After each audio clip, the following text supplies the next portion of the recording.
معنی یہ بیان کیا کہ یا اس شے کا ذکر قرآن میں ملے گا یا اس کی اصل قرآن میں ملے گی. اور یمکن استخراجہ لمن فہمہ اللہ تعالی، ذکر یا اصل کا بیان تو ہر شے کا قرآن میں موجود ہے، مگر یہ حقیقتیں ہر ایک پر منکشف نہیں ہوتی. جس کے پردے جتنے اٹھائے جاتے ہیں اس پر اتنے حقائق منکشف ہو جاتے ہیں.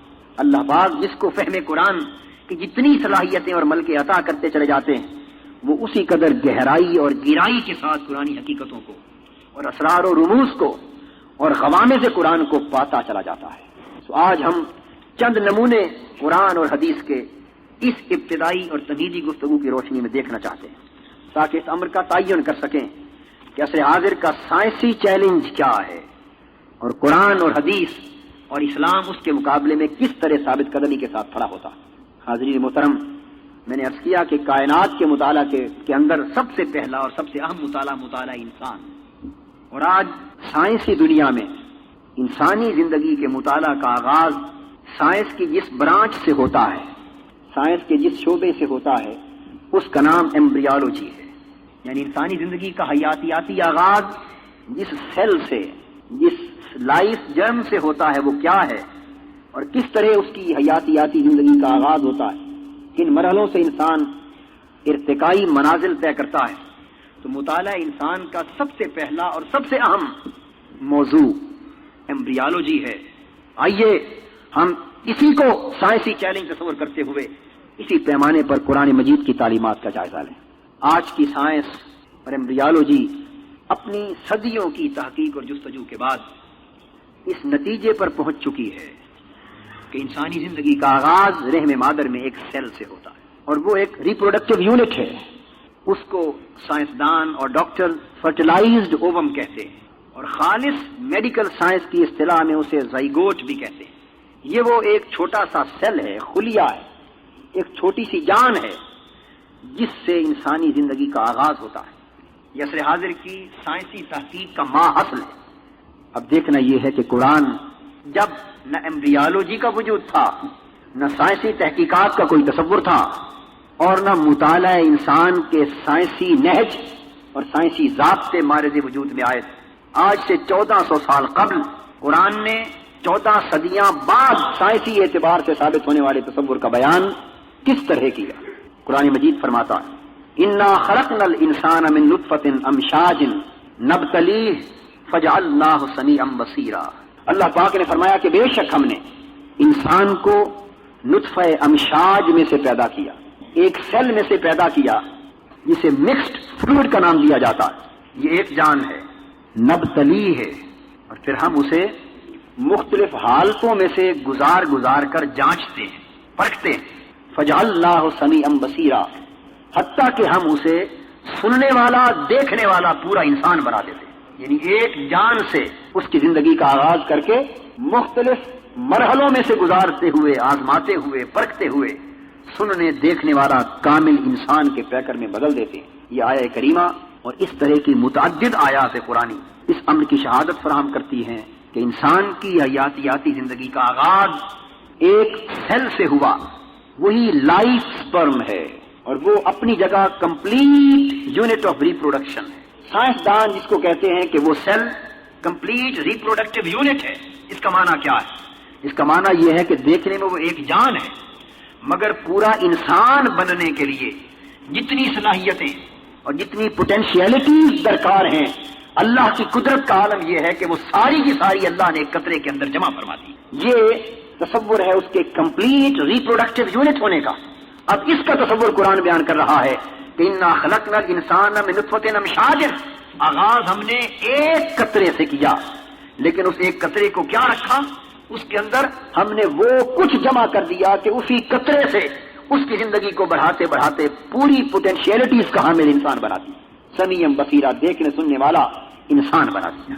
اور دوسرے مقام پر قرآن مجید نے کہا سورہ نساء میں الذی خلقکم من نفس واحدہ.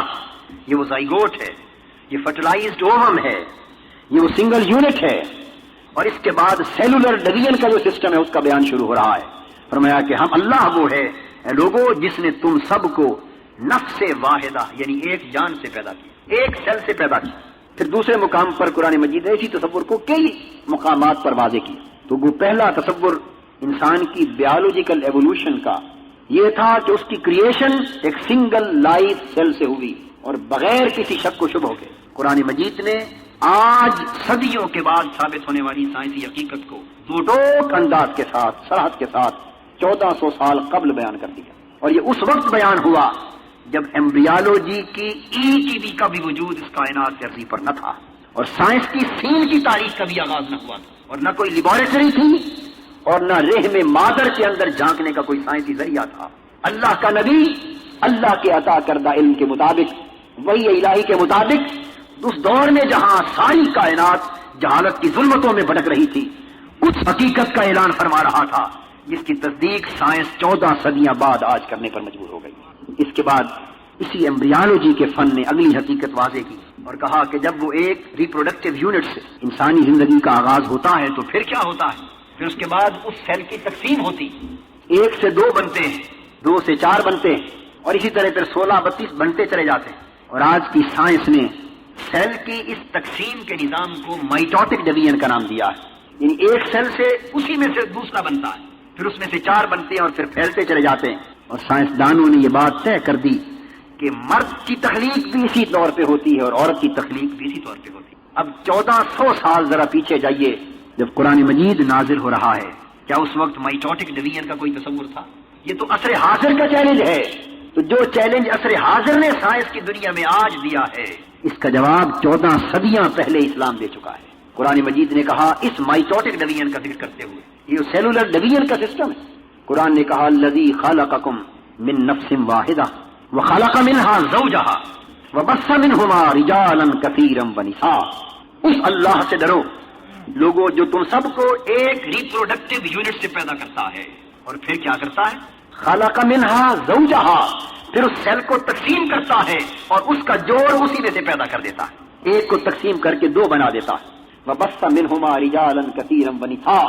اور ڈویژن کا سیلولر ڈویژن کا یہ پروسیس جاری رہتا ہے, پھر اسی 2 کو 4 میں اور ان 4 کو 16 میں بڑھاتا چلا جاتا ہے حتیٰ کہ بث منہما رجالا کثیرا ونساء. مردوں کی تخلیق بھی اسی پروسیس میں ہوتی ہے اور عورتوں کی تخلیق بھی اسی ذریعے سے ہوتی ہے. یہ مائٹوٹک ڈویژن کا پورا پروسیس جو 4 مختلف مرحلوں سے گزرتا ہے قرآن مجید نے اس کا پورا اجمالی خاکہ ہمارے سامنے رکھ دیا. وہ مرحلے جنہیں میں مادر کے اندر اس سطح پر درپیش آتے ہیں وہ پرو فیز ہیں, میٹا فیز ہیں, اینا فیز ہیں اور چیلو فیز. یہ 4 مرحلے جو مائٹوٹک ڈویژن اور یہ ڈویژن جن میں سے گزر کے ان مرحلوں سے گزر کر سیلولر کی اس خلیوں کی تقسیم کے نظام کو آگے بڑھاتی ہے. قرآن مجید نے پوری شرح و بس کے ساتھ اور صراحت کے ساتھ اس کا اجمالی تصور 14 صدیاں پہلے ہمارے سامنے پیش کر دیا. حاضرین محترم, پھر لطف کی بات یہ ہے کہ یہ تو حیاتیاتی اعتبار سے انسانی زندگی کے آغاز کا, نقطۂ آغاز کا اور اس کے تقسیم کے نظام کا مسئلہ تھا. رحم مادر میں کہاں باہر کی آنکھ دیکھتی ہے, اس وقت کہاں مائکروسکوپک آبزرویشن تھی, کہاں ایکس ریز تھے اور کہاں وہ ذرائع تھے سائنسی جن کے ذریعے رحم مادر میں کیا ہو رہا ہے اس کا جائزہ لیا جا سکے. اور دنیا کا کوئی بڑا سے بڑا اور منکر اسلام دیانتداری کے ساتھ گفتگو کرتے ہوئے اس امر کا جواب نہیں دے سکتا. قطرے سے شروع ہونے والا انسان بننے تک 7 مختلف مرحلوں سے گزرتا ہے. سورہ مومنون کی آیت نمبر 12 سے 14 تک انسانی تخلیق اور انسانی ارتقاء کی اس حیاتیاتی حقیقت کو بیان کیا. فرمایا لقد خلقنا الانسان من سلالۃ من طین, یہ پہلا مرحلہ ہے سلالۃ من طین. ثم جعلناہ نطفۃ فی قرار مکین, دوسرا مرحلہ تھا. فرمایا پھر ثم خلقنا النطفۃ علقۃ, پھر چوتھا مرحلہ فرمایا فخلقنا العلقۃ مضغۃ, پھر 5واں مرحلہ فرمایا فخلقنا المضغۃ عظاما, پھر 6واں مرحلہ فرمایا فکسونا العظام لحما, پھر 7واں مرحلہ فرمایا ثم انشأناہ خلقا آخر. کیمیائی تخلیق کی طرف, اس کی کیمیکل ایوولوشن کے پروسیس کی طرف اشارہ کیا جا رہا ہے. پھر فرمایا دوسرا مرحلہ نطفہ ہے, تیسرا مرحلہ اس کا علقہ ہے اور یہ خون کا لوتھڑا ہے. نطفہ وہ فلوئڈ تھا, یہ خون کا لوتھڑا ہے. چوتھا مرحلہ علقہ کے بعد مدغہ ہے, یہ اس کی گوشت کی بوٹی کا